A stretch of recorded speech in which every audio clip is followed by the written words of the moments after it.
জীবন বিজ্ঞান কাকে বলে? এই প্রশ্নের উত্তর কিন্তু আমি আগেও দিয়েছি। যে বিজ্ঞান জীবন সম্পর্কে আলোচনা করে, যে বিজ্ঞান প্রাণী জগৎ সম্পর্কে, উদ্ভিদ জগৎ সম্পর্কে আলোচনা করে, তাকেই জীবন বিজ্ঞান বলে। আজ আমরা একটি খুব জানা পরিচিত এবং সহজ বিষয় নিয়ে আলোচনা করব। আমি নিশ্চিতভাবে বলতে পারি যে বিষয়টি নিয়ে আমরা আলোচনা করতে যাচ্ছি, এই বিষয়টি আপনারা সবাই জানেন, সবাই বোঝেন। কিন্তু আমি হলফ করে বলতে পারি, যদি মন দিয়ে পুরো ভিডিওটি দেখেন, তাহলে আজকের পর এই বিষয়টি নিয়ে আপনাদের কোনো কনফিউশন তো থাকবেই না, তার সাথে এরপরে এই বিষয়টি সম্পর্কে আপনারা অন্যদের বোঝাতে পারবেন। ক্লাস 7 থেকে শুরু করে ডিগ্রি কোর্সের স্টুডেন্ট পর্যন্ত যে বিষয়টি সম্পর্কে সবাই জানে, আজকে আমরা সেই বিষয়টি সম্পর্কে আলোচনা করব, যার নাম রক্ত সংবহনতন্ত্র বা ব্লাড সার্কুলেটরি সিস্টেম। আমাদের শরীর একটি আস্ত কারখানার মতো, কি তাই তো? এই কারখানায় যেমন প্রয়োজন হয় জ্বালানির, তেমনই অন্যান্য বস্তুর। শরীরের মধ্যে এই সকল বস্তু এক জায়গা থেকে অন্য জায়গায় নিয়ে যায় কে? একদম ঠিক ধরেছেন, শরীরের মধ্যে বয়ে চলা এক অদ্ভুত নদী, যার নাম রক্ত। আর এই রক্ত যেই পথ দিয়ে চলাচল করে, তাকেই আমরা বলি রক্ত সংবহনতন্ত্র। রক্ত সংবহনতন্ত্র কি, বা what is blood circulatory system? সহজ ভাষায় বলতে গেলে রক্ত সংবহনতন্ত্র হচ্ছে সেই ব্যবস্থা যার মাধ্যমে রক্ত সমস্ত শরীরে ছড়িয়ে পড়ে এবং তা আবার ফিরে আসে। এটা অনেকটা পাইপলাইনের মতো, যেখানে পাম্পের কাজ করে আমাদের হার্ট বা হৃৎপিণ্ড এবং পাইপের কাজ করে আমাদের শরীরের রক্তনালীগুলি। এই পুরো ব্যবস্থার মাধ্যমে রক্ত আমাদের শরীরের প্রতিটি কোষে অক্সিজেন সহ সমস্ত দরকারি জিনিসগুলো পৌঁছে দেয় এবং সেভাবেই কোষ থেকে সমস্ত অপ্রয়োজনীয় এবং বজ্র পদার্থগুলো বের করে নিয়ে এসে নির্দিষ্ট জায়গায় পাঠিয়ে দেয়।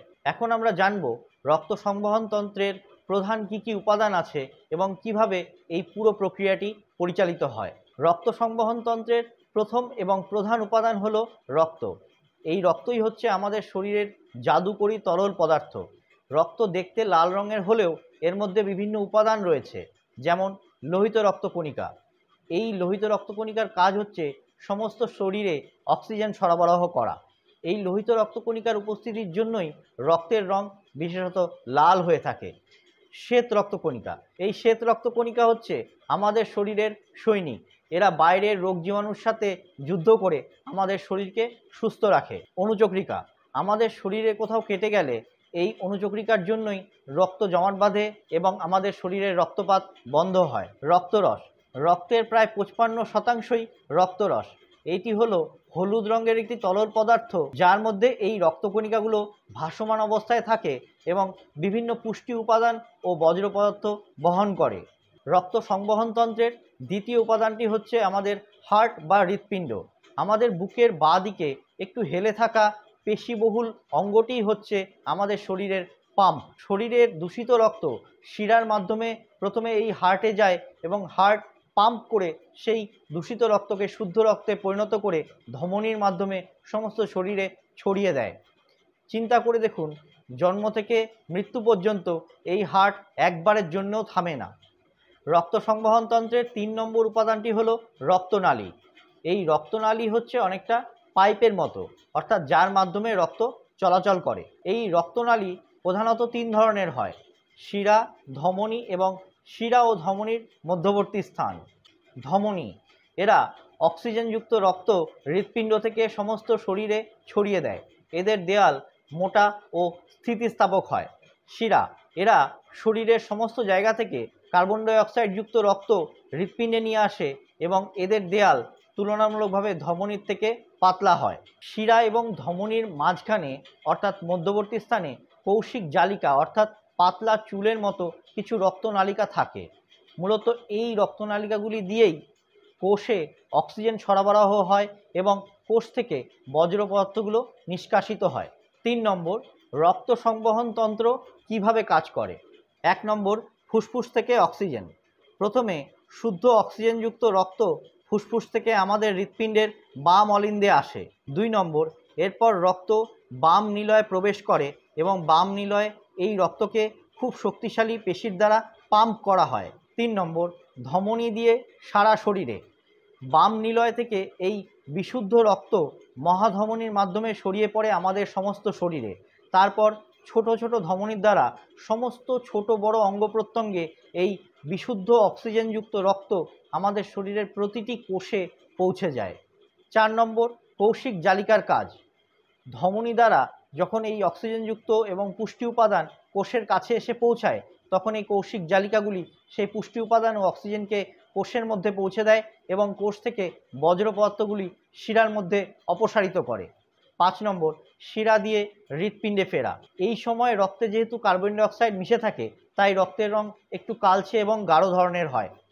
এই সময় রক্ত ছোট ছোট শিরা দিয়ে প্রবাহিত হয়ে মহাশিরায় প্রবেশ করে এবং মহাশিরার মাধ্যমে রক্ত ধীরে ধীরে হৃৎপিণ্ডের ডান অলিন্দে প্রবেশ করে। 6 নম্বর, ডান নিলয় পাম্প। এই সময় রক্ত ডান অলিন্দ থেকে হৃৎপিণ্ডের ডান নিলয়ে প্রবেশ করে। 7 নম্বর, ফুসফুসে ফেরত। ডান নিলয় থেকে এই কার্বন ডাই অক্সাইডযুক্ত রক্ত ফুসফুসীয় ধমনী দিয়ে ফুসফুসের দিকে চলে যায়। এখানে একটা মজার ব্যাপার হলো, সাধারণ ধমনী অক্সিজেনযুক্ত রক্ত বহন করে, কিন্তু একমাত্র ফুসফুসীয় ধমনীই আছে যেই ধমনীগুলি কার্বন ডাই অক্সাইডযুক্ত রক্ত পরিবহন করে। 8 নম্বর, কার্বন ডাই অক্সাইড ত্যাগ এবং অক্সিজেন গ্রহণ। ফুসফুসের মধ্যে পৌঁছে রক্ত তার কার্বন ডাই অক্সাইডগুলো ছেড়ে দেয়, যা আমরা প্রশ্বাসের সাহায্যে শরীরের বাইরে বের করে দেই এবং এখানেই রক্ত নতুন করে আবার অক্সিজেন গ্রহণ করে। অক্সিজেনযুক্ত রক্ত আবার ফুসফুসীয় শিরা দিয়ে হৃৎপিণ্ডের বাম অলিন্দে ফিরে আসে। এখানে একটা মজার বিষয় হলো, শিরা সবসময় কার্বন ডাই অক্সাইডযুক্ত রক্তই বহন করে, কিন্তু ফুসফুসীয় শিরা অক্সিজেনযুক্ত রক্ত বহন করে। এইভাবেই এই চক্রটি অবিরাম সারা জীবন ধরে চলতে থাকে। 4 নম্বর, এখন আমরা জানব রক্ত সংবহন কেন এত জরুরি বা রক্ত সংবহন তন্ত্রের প্রয়োজনীয়তা কী। 1 নম্বর, জীবন রক্ষা। রক্ত সংবহন তন্ত্রের মাধ্যমেই আমাদের কোষগুলোতে অক্সিজেন পৌঁছায়, অর্থাৎ রক্ত সংবহন তন্ত্র ছাড়া আমরা কেউ বেঁচে থাকতে পারতাম না। 2 নম্বর, পুষ্টি সরবরাহ। আমরা যে খাবার খাই তা থেকে পুষ্টিগুলো সংগ্রহ করে এই রক্তই সমস্ত কোষগুলোতে অর্থাৎ আমাদের সারা শরীরে পৌঁছে দেয়। 3 নম্বর, রোগ প্রতিরোধ। আমাদের রক্তে উপস্থিত শ্বেত রক্তকণিকা আমাদের বাইরের জীবাণু থেকে শরীরকে সুরক্ষিত রাখে এবং রোগ প্রতিরোধ করতে সহায়তা করে। 4 নম্বর, তাপমাত্রা নিয়ন্ত্রণ। রক্ত আমাদের শরীরের তাপমাত্রা নিয়ন্ত্রণ করে আমাদের শরীরকে স্বাভাবিক রাখতে সাহায্য করে। এই রক্ত সংবহন তন্ত্র যেন আমাদের শরীরে ভালোভাবে এবং অবিরাম কাজ করতে পারে, তার জন্য আমাদের কিছু ভালো অভ্যাস অবশ্যই গ্রহণ করা উচিত, যেমন নিয়মিত ব্যায়াম করা, পর্যাপ্ত পরিমাণে ঘুমোনো, সঠিক পরিমাণে জল খাওয়া এবং পুষ্টিকর জাতীয় খাবার খাওয়া। বাইরের এবং অপুষ্টিকরজনিত খাবার, জাঙ্ক ফুড, কোল্ড ড্রিঙ্কস এগুলো বর্জন করা উচিত। তাজা শাকসবজি, ফলমূল যা আমাদের রক্ত সংবহন তন্ত্রকে সুস্থ এবং স্বাভাবিক রাখতে সাহায্য করে, সেই ধরনের খাবার দাবার আমাদের গ্রহণ করা উচিত। রক্ত সংবহন তন্ত্র সম্পর্কে যতটা সহজ করে আমার পক্ষে বলা সম্ভব ছিল বলেছি। তবুও যদি আপনাদের কোনো প্রশ্ন থাকে করতে পারেন কমেন্ট বক্সে। আমাদের ভিডিওগুলো কেমন লাগছে কমেন্ট করে জানাতে ভুলবেন না। ভিডিও ডেসক্রিপশন বক্সে আমাদের ফেসবুক চ্যানেলের লিঙ্ক, আমাদের টেলিগ্রাম চ্যানেলের লিঙ্ক দেওয়া রয়েছে, ফলো করতে ভুলবেন না। আজকের ভিডিও এই পর্যন্তই। আবার দেখা হবে অন্য একদিন অন্য একটি টপিক নিয়ে। ততক্ষণ পর্যন্ত সকলে ভালো থাকবেন, সুস্থ থাকবেন।